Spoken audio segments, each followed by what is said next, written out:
అందరికీ నమస్కారం. ఈరోజు మనం ఆదికాండములోని 2వ అధ్యాయంలోకి వెళ్తున్నాం. మానవాళి పుట్టుక వెనుక ఉన్న కథలోని చాలా వ్యక్తిగతమైన, ఆత్మీయమైన వివరాలను మనమిప్పుడు లోతుగా పరిశీలించబోతున్నాం. మనం మొదటి అధ్యాయంలో చూస్తే అదొక బ్రహ్మాండమైన స్కేల్ కదా. విశ్వం మొత్తం ఎలా సృష్టించబడిందో చూశాం. కానీ ఇప్పుడు 2వ అధ్యాయంలో కెమెరా లెన్స్ జూమ్ చేసినట్టుగా కథ మొత్తం ఒకే జూట ఫోకస్ అవుతోంది. ఆ పెద్ద చిత్రాన్ని పక్కన పెట్టి మనం ఒక తోటలోకి, ఒక మనిషి కథలోకి అడుగుపెడుతున్నాం. సరే, ఈ మొదటి సెక్షన్లోకి వెళ్తే వెంటనే మనకు ఒక విషయం అర్థమవుతుంది. ఇక్కడ కథ చెప్పే విధానం పూర్తిగా మారిపోయింది. దేవుడు 7వ రోజున విశ్రాంతి తీసుకోవడంతో, అంటే సబ్బాతుతో, ఆ సృష్టి కార్యక్రమాలన్నీ పూర్తయ్యాయన్నమాట.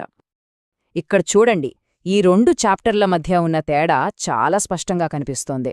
ఆదికాండము 1లో దేవుడు ఇలా జరగాలి అని చెప్తారు, అంతే, అన్నీ జరిగిపోతాయి.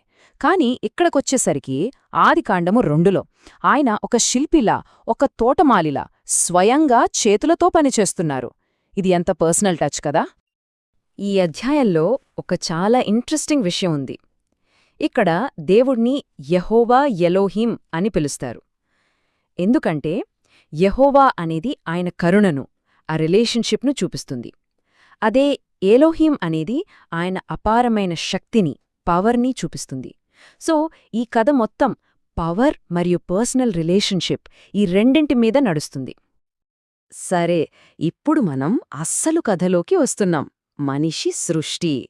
ఇక్కడ సృష్టికర్త తన చేతులతో, తన స్పర్శతో ఒక అద్భుతాన్ని ఎలా సృష్టించాడో చూద్దాం.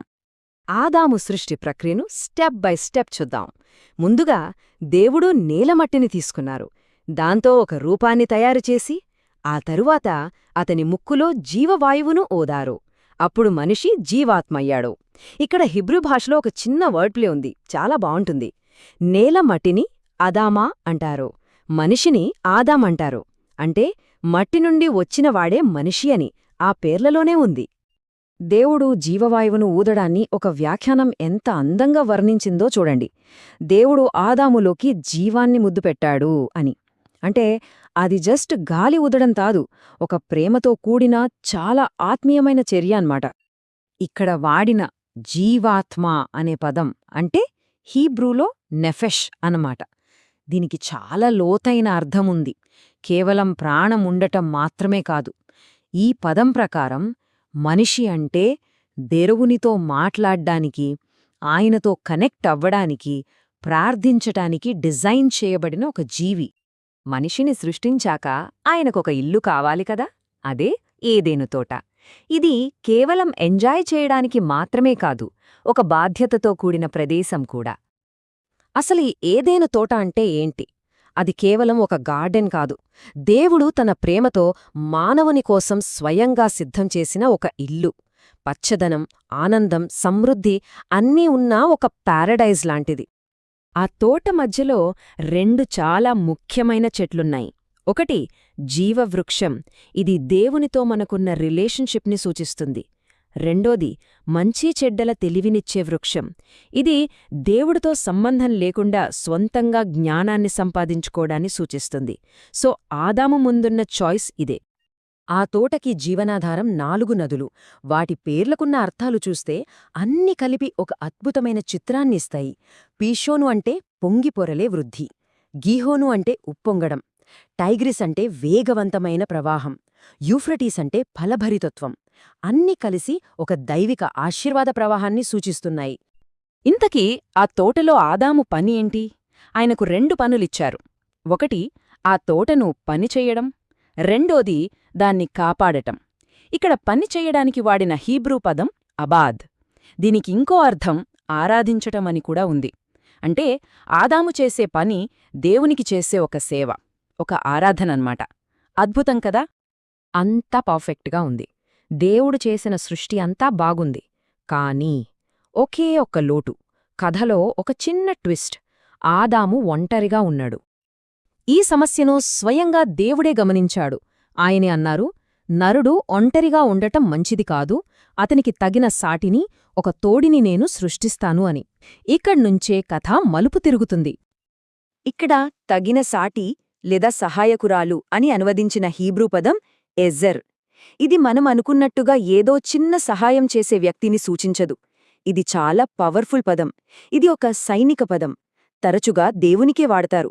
దీని అర్థం బలమైన రక్షకురాలు అని. అంటే స్త్రీ పురుషునికి తక్కువ కాదు, ఒక ఈక్వల్, పవర్ఫుల్ పార్ట్నర్ అన్నమాట.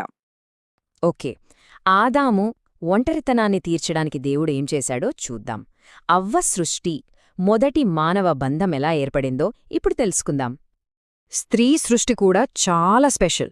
దేవుడు ఆదామును గాఢనిద్రలోకి పంపించి అతని ప్రక్కటెముక నుండి ఒక భాగాన్ని తీసుకుని దాంతో ఆమెను నిర్మించాడు. ఈ నిర్మించడం అనే పదం ఈ చాప్టర్లో మరెక్కడా వాడలేదు, కేవలం స్త్రీ సృష్టికి మాత్రమే వాడారు. అంత ప్రత్యేకంగా ఆమెను రూపొందించారు. ఆమెను చూసిన వెంటనే ఆదాము రియాక్షన్ చూడండి, ఒక కవిత్వంలాగా ఉంటుంది. ఆహా, చివరికి నాలాంటిది అని ఆనందపడతాడు. హీబ్రూలో నరుడు అంటే ఇష్, నారి అంటే ఇష్. వాళ్ళిద్దరి మధ్య ఉన్న బంధం ఆ పేర్లలోనే కనిపిస్తుంది. ఈ ఒక్క సంఘటన నుంచే వివాహ వ్యవస్థకు పునాదులు పడ్డాయి. పురుషుడు తల్లిదండ్రులను విడిచి భార్యను హత్తుకుంటాడు. ఇక్కడ హత్తుకోవడం అనే మాటకు వాడిన హీబ్రూ పదం దబాక్, అంటే గట్టిగా అత్తుక్కోవడం, నిస్వార్థంగా ఒకరికొకరు అంటిపెట్టుకుని ఉండటం అని అర్థం. వారు ఏక శరీరమవుతారు. ఇక కథ ముగింపుకొస్తే అది వాళ్ల అమాయకత్వాన్ని, వాళ్ల మధ్య ఉన్న సంపూర్ణ ఐక్యతను చూపిస్తుంది. ఇద్దరూ దిగంబరులుగా ఉన్నా వాళ్లకు సిగ్గు అనే భావనే లేదు. ఎలాంటి అడ్డుగోడలు లేని పవిత్రమైన బంధమది. పాపం ప్రపంచంలోకి రాకముందున్న పర్ఫెక్ట్ స్టేట్. సో చూశారు కదా, ఈ అధ్యాయం మన ముందు ఒక ఆదర్శవంతమైన ప్రపంచాన్ని పెట్టింది. పనిలో, సంబంధాలలో, దేవునితో బంధంలో ఒక పరిపూర్ణత. మరి ఈ పురాతన కథ ఈరోజు మనలో కూడా ఉన్న ఆ లోతైన బంధాల కోసం, ఒక అర్థవంతమైన జీవితం కోసం ఉన్న కోరికల గురించి మనకు ఏం చెబుతోంది? ఒకసారి ఆలోచించండి.